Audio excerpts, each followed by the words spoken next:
सोचने लगी है ना जाने हमारे पति कहां से हारे थके आए हैं, भूखे भी होंगे।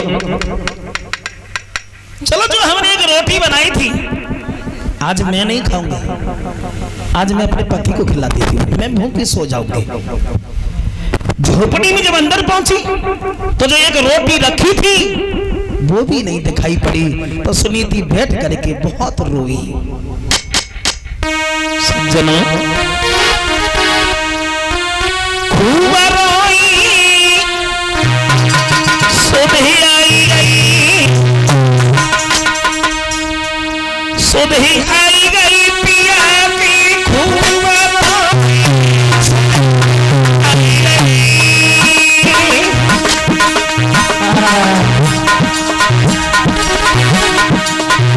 बैठ करके सुनीति रोने लगी है। सुबह आई गई पलमा की खूब रोई, सुबह आई गई।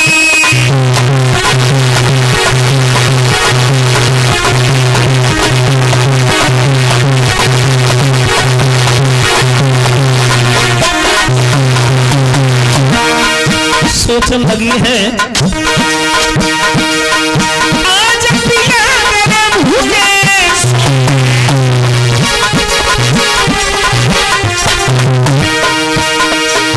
आज पिया मेरे भूखे सोई,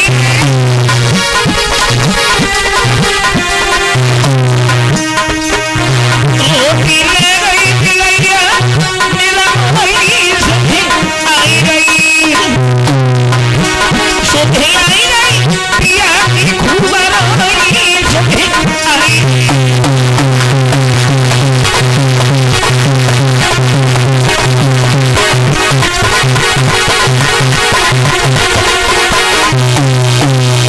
करके सुनीति रोने लगी है।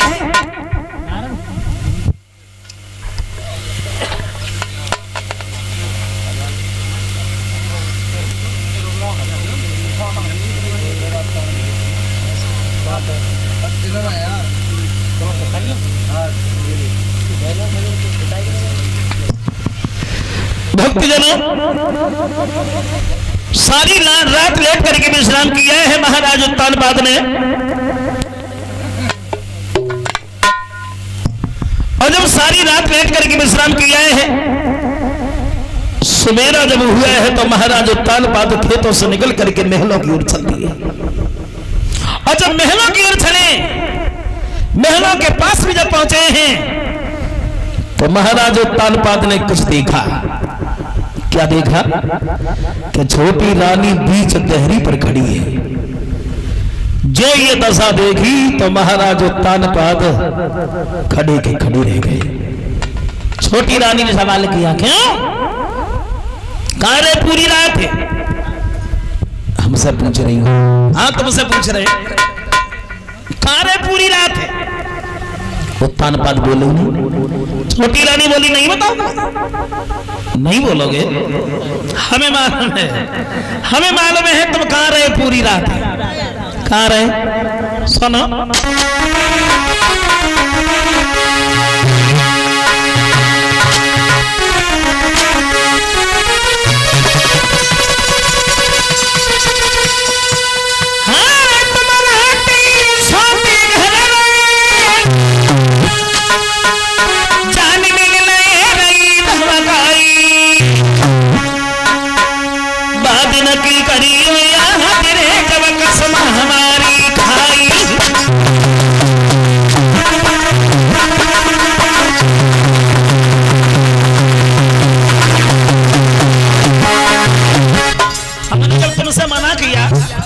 कि मां जाना नहीं, क्यों गए? क्यों गए? मैंने पूछा क्यों गए? जब धरी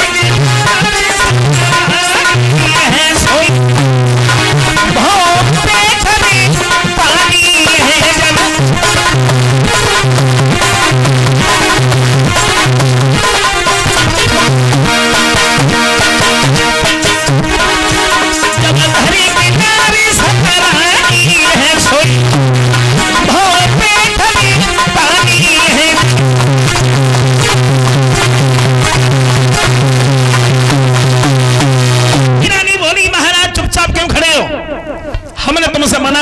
वहां जाना नहीं, क्यों गए? क्यों गए? मैंने पूछा क्यों गए? वो तान पात सोचने लगे, अगर इससे दब गए तो ये सर पर सवार हो जाएगी, इससे दबना नहीं चाहिए। और तान पात बोले, हे रानी, जिसका तूने सुचैन छीन लिया, महलों से निकाल करके खेतों पर भेज दिया, और तुझे अभी विश्वास नहीं है तो ले मेरी तलवार, मार दे उसे। जब देखो तब उसी की बात, जब देखो तब उसी की बात, उसके बात के अलावा तेरी जुबान पर भी एक भी बात नहीं आती। छोटी रानी बोली, महाराज इसका मतलब ये है कि बात में गए नहीं, नहीं तो जाना भी नहीं तो मैं बताई देती हूँ। बड़े आनंद से महाराज उत्तानपाद और छोटी रानी महलों में रहने लगे हैं। बड़ी रानी खेतों पर मेहनत मजूरी कर रही है, अपना गुजारा कर रही है। छोटी रानी बड़े आनंद से दासियों के साथ में महलों में रह रही है।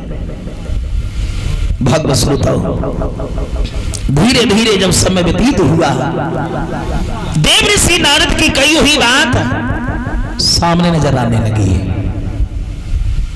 कौन सी? दोनों स्त्रियां गर्भ धारण करती हैं, लेकिन भगवत श्रोताओं, एक ही पति की पत्नियां, लेकिन अंतर बहुत बड़ा है। कैसा अंतर? बड़ी रानी इस समय गर्भ धारण करती है तो उतना ही काम करना पड़ता है खेतों पर जितना पहले करती थी। छोटी रानी जिस समय गर्भ धारण करती है तो हजारों दासियां सेवा करने में लगी। कोई हाथ दबा रही है, कोई पैर दबा रही है, कोई सर दबा रही है, कोई जगह ना मिल रही है तो दासी दासी को दबाई देती है। हजारों दासी। दोनों स्त्रियों से एक एक बालक का जन्म हुआ, और जब भगवत श्रोताओं बच्चों का जन्म हुआ तो एक ही पिता की संतान, लेकिन बच्चों में भी बहुत बड़ा अंतर हो गया। परिणाम ये हुआ, दोनों स्त्रियों में भी अंतर और दोनों बच्चों में भी अंतर। परिणाम ये हुआ,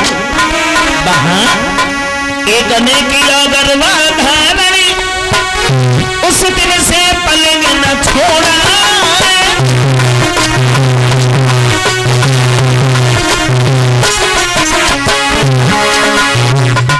एक ही पति की पत्नियां, लेकिन अंतर बहुत बड़ा है। बहुत बड़ा फर्क है। एक ने किया गर्भाधारण, उस दिन से पलंग न छोड़ा। एक ने बराबर आज तलक खेतों पर नाच बटोरा है।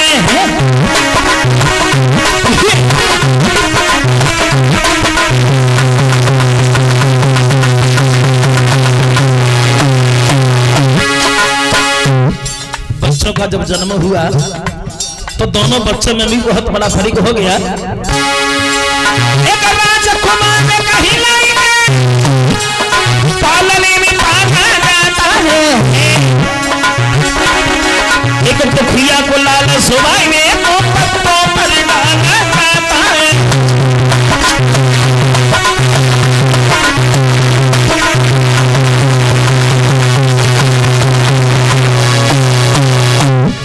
एक ही पति की पत्नियां, लेकिन फर्क बहुत है। बड़ी रानी से लड़का पैदा हुआ, वो पत्तों पर सो रहा है, और छोटी रानी से लड़का पैदा हुआ, वो पालने में झूल रहा है। दोनों बच्चों के नामकरण संस्कार करवाए हैं। बड़ी रानी से लड़का पैदा हुआ, उसका नाम पड़ा है ध्रुव। बड़ी रानी से लड़का पैदा हुआ, उसका नाम रखा है ध्रुव। और छोटी रानी से लड़का पैदा हुआ, उसका नाम पड़ा है उत्तम। ध्रुव और उत्तम अपनी अपनी किस्मत के अनुसार आंगन में समझदार हुए, कितने खेलने के लायक। भगवत श्रोताओं, ध्रुव उत्तम साथ साथ खेला करते हैं, साथ साथ पढ़ा करते हैं, साथ साथ रहा करते हैं। बड़ी मित्रता थी दोनों भाइयों में। आंगन में जब धीरे धीरे समझदार हुए तो श्री सुखदेव जी बोले, धीरे धीरे सियाने भय बोला,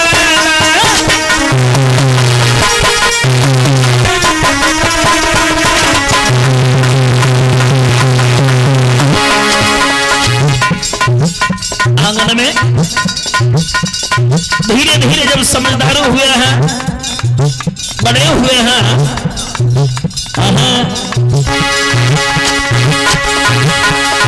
धीरे धीरे सियाने भैरोला,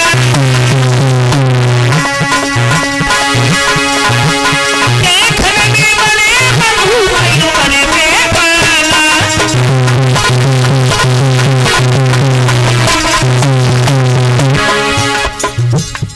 एक दिन धोरब और उत्तम साथ साथ खेलते थे।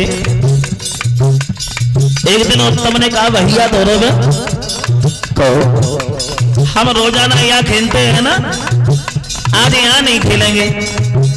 बोले कहाँ खेलोगे? बोले चलो आज पिताजी के दरबार में खेलने के लिए चलेंगे। मतलब हाँ, उत्तम ने धोरब से कहा भैया धोरब हमारी बात सुनो।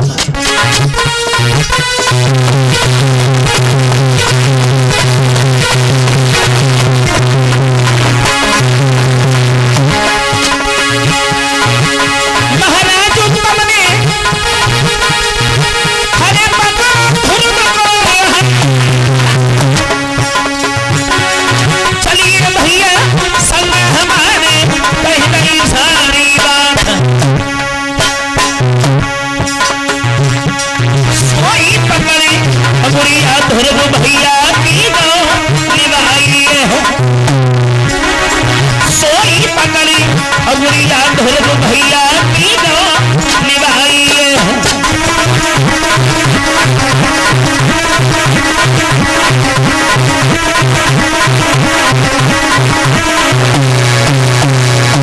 उत्तम ने कहा है भैया धुर्व रोजाना हम यहाँ खेलते हैं, लेकिन आज हम यहाँ नहीं खेलेंगे, आज हम पिताजी के दरबार में खेलने के लिए चलेंगे।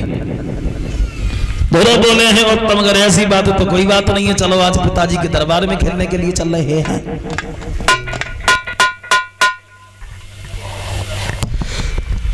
तो उत्तम और धुर्व जब दरबार में पहुंचे, उत्तानपाद ने दोनों बच्चों को जब आता हुआ देखा तो दिमाग में दूसरी बात गूंज गई। कौन सी दूसरी बात?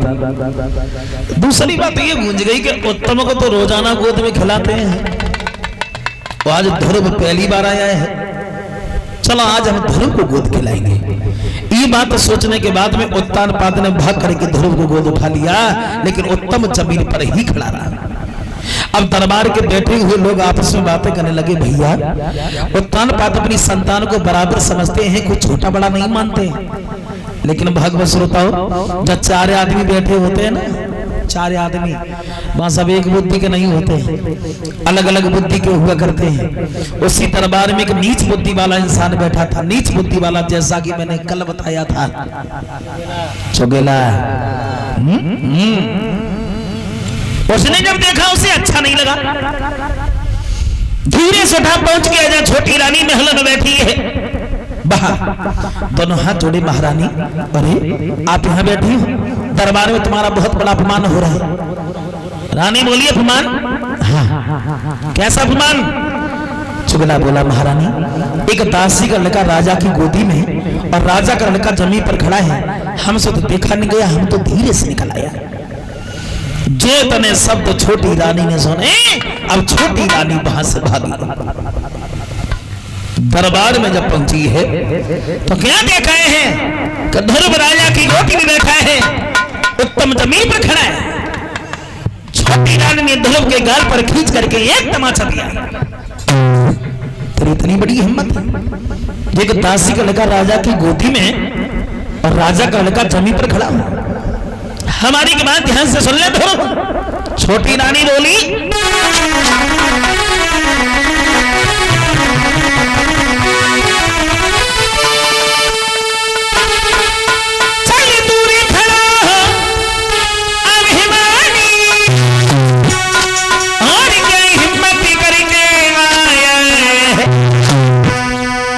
पति से बोली अकली तुम्हारी कट गई है गोदी में गधा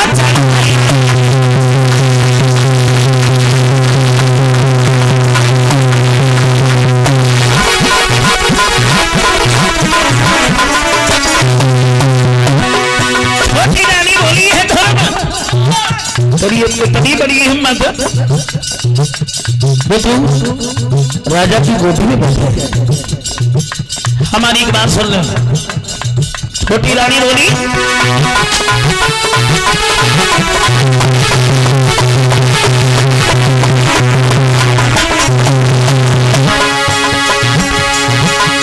पूर्व जन्म में जो तूने थोड़ा सा भी भजन किया होगा, उत्तम के बदले मैं तूने मेरी कोशिश करवाई।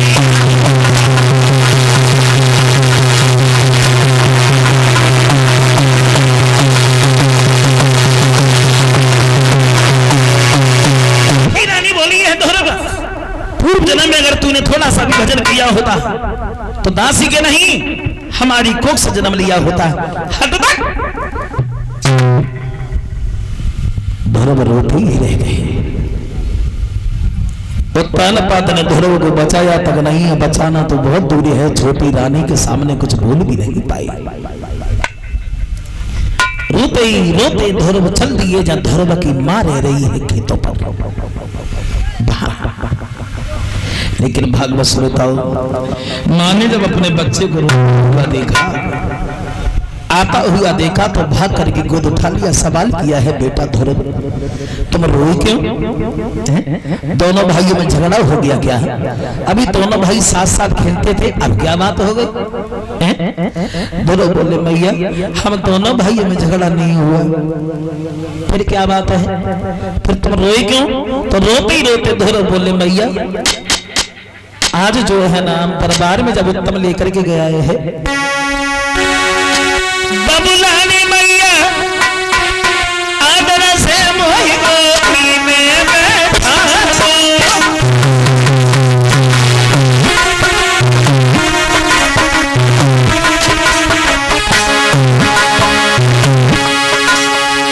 बबुलानी मैया आदर से मोहि गोदी में बैठा मौसी ने पकड़ी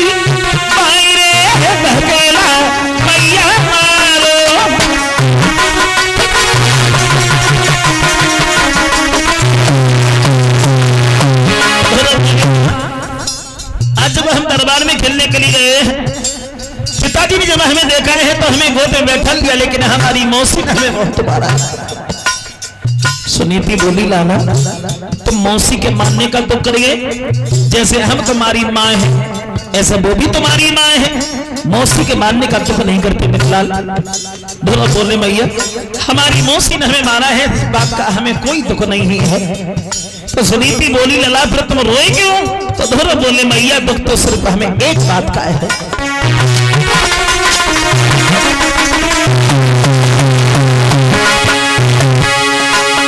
मेरी मां तो बचन के कलेजे छोले हैं, कोई मौसी रोक खुनाई पिता नहीं मुख से बोले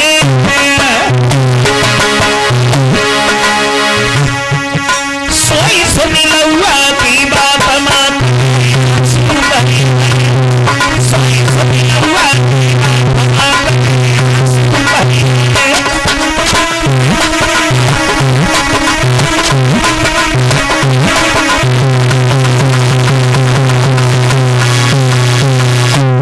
बोले हमारी मौसी ने हमें माना है, इस बात का हमें कोई दुख नहीं है। दुख तो सिर्फ इस बात का है हमारी मौसी हमें मारती रही, लेकिन पिताजी ने बचाया तक नहीं, दुख तो सिर्फ इस बात का है। और जो इतने शब्द मां ने सुने हैं तो मां के नेत्र में आंसू झलके आए। सुनीति बोली है लाला तुम रो ना बेटा, अगर वो तुम्हारे पिता होते तो तुम्हें बचा लेते, वो तुम्हारे पिता नहीं है। ध्रुव बोली मैया तुम कैसी बातें कर रहे हो, वो हमारे पिता नहीं है। सुनीति बोली है लाला वो तुम्हारे पिता नहीं है। हाँ अगर तुम्हें गोदी में बैठना है तो तुम भगवान की गोदी में बैठो, तुम्हारे ही नहीं सारे संसार के पिता हैं भगवान। और मेरे लाल अगर गोदी प्राप्त करनी है तो तुम भगवान की गोदी में बैठो। एक बात और बताते चले, देखो कितनी बढ़िया बात उस माँ ने कही है अपने बच्चे से कि गोदी में बैठना है तो भगवान की गोदी में बैठो। एक बात और बताओ, देखो बच्चा एक सफेद चादर की तरह होता है, बच्चा एक सफेद चादर की तरह होता है। माँ जिस रंग में बच्चे को रंगना चाहे बच्चा उसी रंग में रंग जाता है। अब बच्चे के ऊपर वही संस्कार पड़ते हैं जैसा माँ करती है। लेकिन भागवत श्रोताओ, माँ के समान दुनिया में कोई गुरु नहीं है। माँ के समान दुनिया में कोई गुरु नहीं है, क्योंकि देखो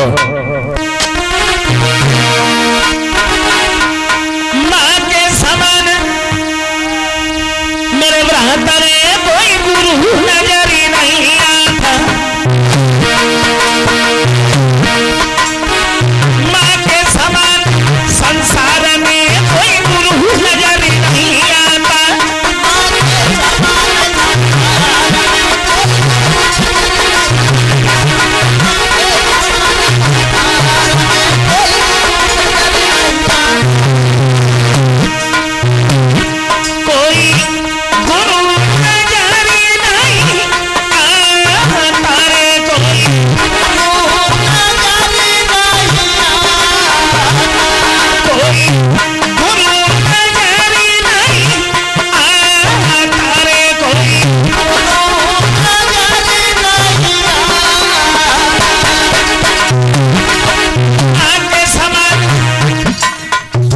एक बात और बता दें, बड़े किस्मत वाले वो बच्चे होते हैं जिन्हें माँ और बाप का प्यार मिलता है।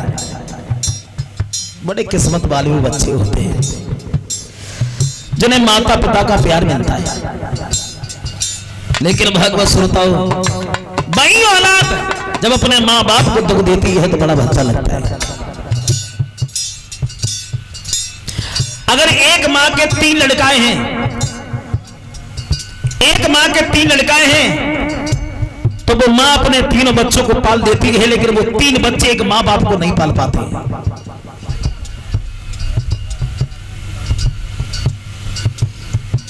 माँ ने जन्म दिया, पाल पोषण करके बड़ा किया, सियाना किया, शादी लायक हो गए, माता पिता ने शादी कर दी, तीनों बहुएं घर में आ गई। अब जब बहुएं घर में आ गई तो माता पिता की ड्यूटी लगा दी जाती है। ड्यूटी मालूम कौन सी ड्यूटी? 1 महीना तुम बड़े वाले लड़का के घर खाओगे, 1 महीना बीच वाले लड़का के घर खाओगे, 1 महीना सबसे छोटे वाले लड़का के घर खाओगे। ये ड्यूटी लगा दी जाती है। अरे भूल गई वो औलाद जिस माँ बाप ने तुम तीनों बच्चों को पाल करके सियाना किया है। अरे बड़े किस्मत वाले वो बच्चे होते हैं जिन्हें माँ बाप का प्यार मिलता है, माँ बाप की सेवा करने को मिलती है। भागवत श्रोताओ,